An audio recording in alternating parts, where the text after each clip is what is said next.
Bienvenue à tous, bonsoir. Alors tout d'abord, j'aimerais vous souhaiter tous mes vœux pour cette fin d'année. Et puis, j'espère que vous allez être très gâtés ce soir pour ce réveillon de Noël. Alors, bienvenue à vous, je trinque à distance et je suis très heureux parce que en ce 31 décembre, je peux vous dire que c'est merveilleux. Fin d'année en tout cas, Noël, jour de l'an, peu importe ce que vous voulez.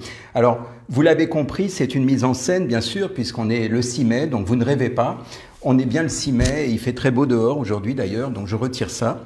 En fait, ce que je voulais vous dire, c'est que ce soir, on va parler donc de tout ce qui touche au rêve et à la mise en scène. Vous voyez là, donc j'ai fait un petit décor. Et qu'est-ce qui se passe? Eh bien, tout simplement, ce que j'ai fait, j'ai imaginé cette période de Noël ou de la fin de l'année, si vous voulez. Et tout ça, ça se passe uniquement dans ma tête, bien évidemment. J'aurais même pu ajouter une petite musique d'ambiance et considérer à partir de maintenant que je suis en pleine période de fin d'année. Tout ça, ça se passe uniquement dans ma tête et nulle part ailleurs. Alors oui, là, il y a quelques petites illustrations. Si j'ajoute de la musique, si, je ne sais pas, je me fais un repas particulier, eh bien, ça y est, j'y suis. Vous voyez l'idée? Et en fait, c'est pour vous dire que votre cerveau, lui, ne fait pas la différence entre le réel et l'imaginaire. Alors bien sûr, on pourrait se dire, ben non, mais on sait bien qu'on n'est pas en fin d'année, on sait bien qu'on n'est pas à Noël. Seulement, on le sait consciemment. Seulement, l'inconscient, lui, est prêt à jouer le jeu. Je suis sûr que ça vous est arrivé à tous, par exemple, si vous aviez une montre ou une pendule, d'avancer l'heure même de 5 minutes, histoire de ne pas être en retard. Vous voyez? Et quand on avance l'heure, eh bien, qu'est-ce qui se passe? Eh bien, au début, on est conscient, on se dit non, mais je le fais en conscience, je sais, j'avance l'heure. Seulement, à un moment donné, on finit par rentrer dans ce jeu. Et en fait, pourquoi on rentre dans ce jeu? Eh bien, tout simplement parce que le premier réflexe qu'il y a dans votre cerveau, c'est-à-dire au niveau de votre inconscient, eh bien, ce qui se passe, c'est que là, automatiquement, il y a quelque chose qui se déclenche et qui, quelque part, vous donne l'illusion que, ah oui, je vais être en retard, attention, l'heure, etc. Et c'est seulement après coup que vous vous dites, ah oui, non, mais je l'avais avancé, c'est vrai. Alors bien sûr, si on le fait trop longtemps, à un moment donné, ça ne marche plus, cette chose-là. Mais tout comme là, j'ai imaginé, alors rassurez-vous, hein, ça c'est pas du champagne, c'est du jus de citron. Il m'arrive souvent de boire du jus de citron, donc c'était pour la petite mise en scène, comme je vous disais. Donc au-delà des petits dessins, au-delà de mon petit jus de citron, de mon bonnet, de mon écharpe, eh bien, j'aurais pu ajouter une musique, j'aurais pu créer une ambiance. Et d'un coup, dans mon esprit, j'aurais pu me donner cette illusion à moi-même que j'étais en pleine période de fin d'année ou de Noël. Eh bien, toute cette chose que je me fabrique dans mon esprit, c'est exactement ce que vous faites quand vous avancez votre montre de 5 minutes.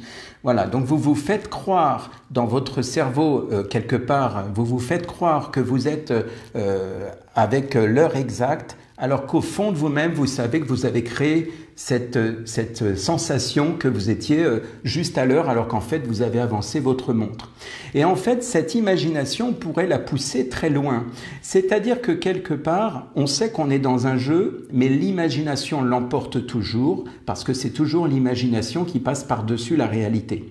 Ça, c'est le principe d'Émile Coué, en fait. Hein. Dès qu'il y a un conflit entre l'imaginaire et la réalité, c'est toujours l'imaginaire qui passe par-dessus, qui l'emporte. C'est ce qui se passe aussi quand on vous fait peur dans la vie. Si on vous crée une alerte dans votre esprit en vous disant « attention, ça c'est dangereux, ça fait peur », vous finissez par y croire.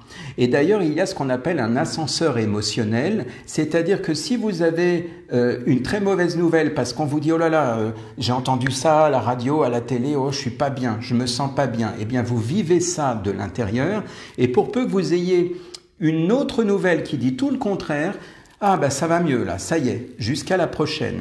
Donc quelque part, l'idée c'est que on peut jouer comme ça à l'infini, à être un coup très haut, un coup très bas, selon le message que vous allez recevoir. Si je vous fais une farce et je vous dis quelque chose qui semble dramatique, eh bien vous allez commencer à pâlir, vous allez vous sentir mal à l'aise. Et puis si après je vous dis non mais c'était une blague, c'était pour rire, ah bah ça y est, ça va mieux. Donc voyez, tout se joue d'abord dans votre esprit. Donc tout comme la simulation de la période de Noël, eh bien de la même manière vous pouvez vous imaginer ce que vous voulez. Vous pouvez, parce que simplement il n'est pas interdit de jouer. Jusqu'à preuve du contraire, c'est la chose que l'on peut encore faire. Donc l'idée, voyez, je vais vous donner un exemple très concret. Depuis un peu plus d'une semaine maintenant, eh bien, je joue à ce jeu d'être totalement libre. Alors, quand je dis que je joue à ce jeu d'être totalement libre dans cette période, on pourrait se dire, bah oui, bah j'aimerais bien avoir la recette parce qu'on n'est pas tout à fait libre. Si on sort, il faut se justifier, si on va quelque part. Eh bien, en fait, alors je joue le jeu, bien sûr. Pour le coup, là dans le sens réel du terme, c'est-à-dire que oui, si je dois sortir, c'est très rare, mais ça m'est arrivé il y a quelques jours pour aller faire quelques courses. Ben oui, j'ai rempli mon petit papier, comme tout le monde. Voilà. Mais quand je dis que je joue le jeu, ça veut dire que, par exemple, lorsque je vois des gens qui portent un masque, eh bien, je joue ce jeu de les regarder, alors sans les juger, hein, surtout, parce que ça ne serait pas correct, mais simplement dans mon fort intérieur, je joue un jeu en me disant, tiens, c'est étrange, pourquoi ils ont un masque ? Mais ça peut paraître peut-être bête, peut-être à vos yeux, de vous dire, mais on n'est quand même pas idiot, on sait bien pour quelle raison. Mais je vous assure, faites-le avec vous-même, vous n'êtes pas obligé de le crier sur les toits, faites-le juste dans votre esprit, de vous dire, tiens, c'est curieux, pourquoi il a un masque ? Ah, puis lui aussi, ah, qu'est-ce qui se passe ? Et jouez l'étonné avec vous-même. Alors, il ne s'agit pas d'être en face de quelqu'un et de lui faire un drôle de tête, sinon la personne va se demander ce qui se passe. Mais c'est juste que dans votre esprit, vous vous amusiez avec vous-même à tourner ça à la dérision en vous disant « Tiens, c'est curieux quand même, il fait beau dehors, il a un masque, c'est quand même bizarre. » Tout comme vous tout à l'heure quand vous avez dû voir le début de ce direct et que vous m'avez vu qu'un bonnet, une écharpe, eh bien vous avez dû sans doute vous dire « Mais qu'est-ce qui se passe ?» Seulement, si moi je me prête au jeu à l'intérieur de moi-même, eh bien effectivement, je finis par rentrer dans le jeu. Donc comme je vous disais, le but ici, ce n'est pas de faire du déni, ce n'est pas non plus de faire comme si ça n'existe pas. Enfin oui, du déni, donc comme je le disais. L'idée, si vous voulez, c'est d'entrer dans une sorte de mise en scène que vous créez dans votre esprit, juste pour voir ce que ça vous fait dans votre corps, dans votre physique. Et je peux vous dire que ça change beaucoup la donne. Parce que si vous êtes dans l'obsession de la peur, eh bien vous allez organiser votre inquiétude, même au niveau corporel, physiquement. Vous allez créer en fait dans votre esprit cette idée, j'ai peur, je suis dans l'obsession, attention, les maladies, les symptômes, les gens. Et finalement, vous allez avoir des réflexes qui ont été conditionnés, puisque c'est juste ça. Et ces réflexes conditionnés, ça va être des réflexes d'évitement, de peur, d'obsession, qui ne sont peut-être pas, on va dire, utiles à ce point. Alors, soyez prudents, certes, mais l'idée, c'est d'être plutôt dans une sorte d'étonnement. Quand j'ai fait mes courses il y a une semaine, enfin à peu près, un peu moins, eh bien, j'ai joué le même jeu. C'est-à-dire que quand j'étais donc en train de faire mes courses, eh bien, je voyais des gens qui m'évitaient, comme s'il fallait absolument reculer. Et je me disais, tiens, c'est curieux ça, pourquoi ils s'éloignent à ce point-là ? Qu'est-ce que j'ai fait ? Qu'est-ce qui se passe ? Voilà. Mais bien entendu, j'ai bien conscience, j'ai toute ma tête, j'ai bien conscience que je sais pour quelles raisons ces gens ont peur et s'éloignent. Seulement, comme j'étais dans ce jeu avec moi-même, eh bien, l'idée c'était d'être quelque part en train de jouer avec ça pour voir justement à quel point je pouvais me sentir serein intérieurement.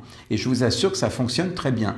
C'est-à-dire que déjà, si vous êtes dans une obsession de la peur, de la mort, de la maladie ou de je ne sais quoi, eh bien, amusez-vous même 5 minutes si vous voulez à faire un essai en vous disant « Je vis normalement, je suis totalement libre, la vie est belle. » Et en fait, de jouer même à l'inverse, l'étonner quand quelqu'un s'éloigne de vous, quand quelqu'un porte un masque.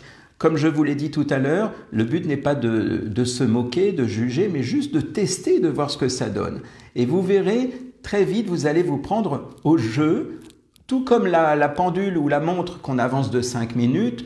Bien sûr que vous serez conscient, quand vous avancez votre montre, consciemment, vous savez que vous avez avancé votre montre. Donc quelque part, l'idée n'est pas de perdre la mémoire. Donc si je joue le jeu de quelqu'un qui est libre, qu'il n'y a pas, il y a la maladie, les machins, ça n'existe pas, c'est rien du tout, eh bien, je reste dans ma prudence, sauf que dans mon corps, il y a une détente qui se met en place, un relâchement.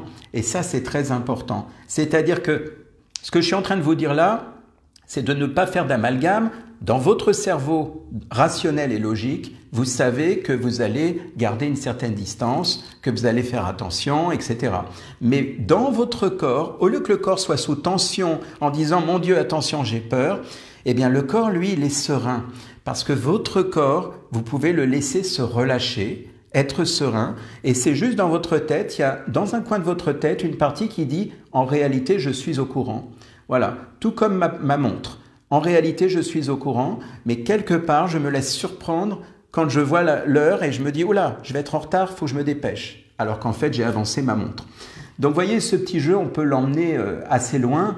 Donc, j'ai parlé des courses, j'ai parlé des gens que je vois avec, par exemple, des masques. Voilà, donc, testez, vous verrez, testez, jouez le jeu. Je ne suis pas en train de vous dire d'y aller de façon complètement vas-y, on y va, ça n'existe pas. C'est juste, comme je vous disais, ce décalage qu'il y a entre le corps et l'esprit. Parce qu'en réalité, l'esprit, j'allais dire, initie ce qui se passe dans votre corps. Et donc, si dans mon esprit, je suis dans une confusion, dans une peur, dans une obsession, mon corps va se contracter, mon corps va créer, on va dire, c'est au niveau symptomatique, c'est-à-dire que quelque part, il va y avoir quelque chose qui va se réaliser, se concrétiser dans mon corps physique. Et donc, si mon corps, si mon esprit, on va dire, est en train de jouer un jeu, il y aura une partie de mon cerveau, c'est-à-dire le conscient, qui connaîtra la réalité en disant oui, il y a bien ceci, il y a bien cela. En même temps, mon inconscient va entrer dans le jeu de dire tiens, qu'est-ce qui se passe? Et mon corps va se relâcher. Donc vous voyez, c'est une stratégie, ce que je suis en train de vous dire. Je ne suis pas en train de vous dire oubliez tout ça, c'est de la bêtise. Je suis juste en train de vous dire amusez-vous simplement. Amusez-vous avec votre corps, amusez-vous à jouer à cette idée de faire comme si, de faire semblant. Ça, c'est un principe de PNL, le fait de faire semblant, de faire comme si. Et curieusement, quand on fait comme si, on se prête au jeu et on finit par vraiment y croire. Vous savez, quand j'ai installé tout à l'heure mon sapin et mon Père Noël, juste derrière moi, quand j'ai mis mon bonnet et que j'ai pris ma coupe, comme je vous le dis, hein, je le rappelle pour ceux qui viennent d'arriver, ce n'est pas du champagne, c'est pas de l'alcool, c'est du jus de citron. Voilà, tout simplement. Je bois très rarement de l'alcool, surtout quand je suis tout seul. Donc, tout ça, quand je l'ai créé, il y a un moment, j'étais dans cette ambiance. J'aurais pu rajouter une musique de Noël et j'y étais complètement. Alors, je n'allais pas non plus mettre des moufles et des boots, mais en attendant, il suffit de jouer le jeu, tout comme font les acteurs de cinéma. Je veux dire, un acteur de cinéma, lorsqu'il joue le jeu, eh bien, il est vraiment dans le rôle du personnage. Et à un moment donné, il n'a même plus besoin de jouer parce qu'il a intégré son rôle. Et en fait, l'idée, c'est de faire la même chose avec votre mental.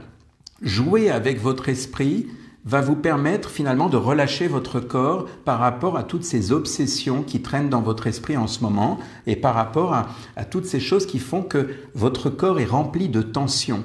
Même si vous vous dites « Oh, ça va, tout va bien », eh bien, le corps a subi pour certains des traumatismes. Et même si aujourd'hui on vous annonce une bonne nouvelle, on vous dit « Ça y est, bientôt ça va être fini », votre corps, il est quand même encore un peu, j'allais dire, avec des séquelles qui ont été au départ psychologiques et qui ensuite se sont transformées au niveau des tensions, au niveau de votre corps.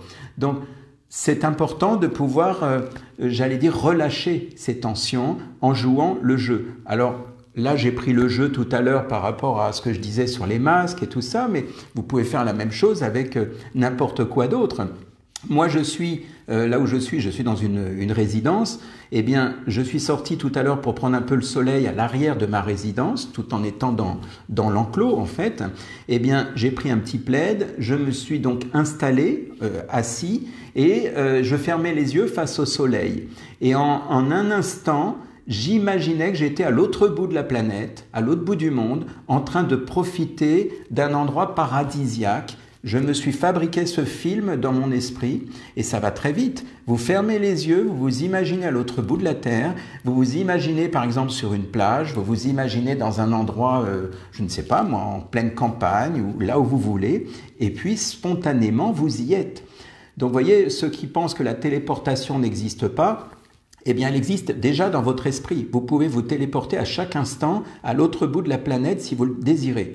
Et moi, cet après-midi, face au soleil, je peux vous dire que derrière mes yeux fermés, j'étais loin d'ici, et je ne sais pas où j'étais, mais enfin, je suis parti, on va dire, dans mon esprit. Voilà, donc tout ça pour vous dire que, d'ailleurs, il y a même un proverbe qui dit « Fermez les yeux et le monde vous appartient », en quelque sorte. Hein. Vous pouvez voyager partout où vous voulez dès que vous avez les yeux fermés. Voilà, donc, si vous voulez, ce que je suis en train de dire, c'est qu'il n'y a aucune limite à vos rêves. Donc, la question que vous pouvez vous poser, c'est finalement, quel est votre rêve à vous? À quoi aimeriez-vous rêver là, maintenant?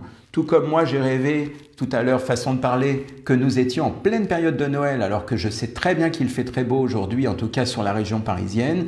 Eh bien, malgré tout, j'ai créé cette ambiance dans mon esprit et j'allais dire, je pouvais continuer comme ça en rajoutant, comme je disais, un peu d'ambiance, de musique, et je me croyais complètement à Noël. Et à la limite, j'aurais pu faire même un plat qui représente peut-être Noël, pourquoi pas. D'ailleurs, ça m'est arrivé concrètement même de faire, entre guillemets, Noël, mais en décalé, simplement parce que par rapport à la date, ça ne m'arrangeait pas.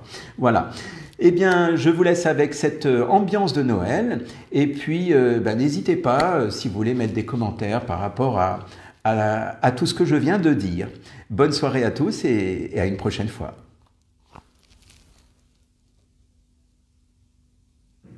Hop. Ah, il y a quelqu'un qui a mis un... J'arrive pas à couper, ça y est, c'est bon. Bonne soirée à tous.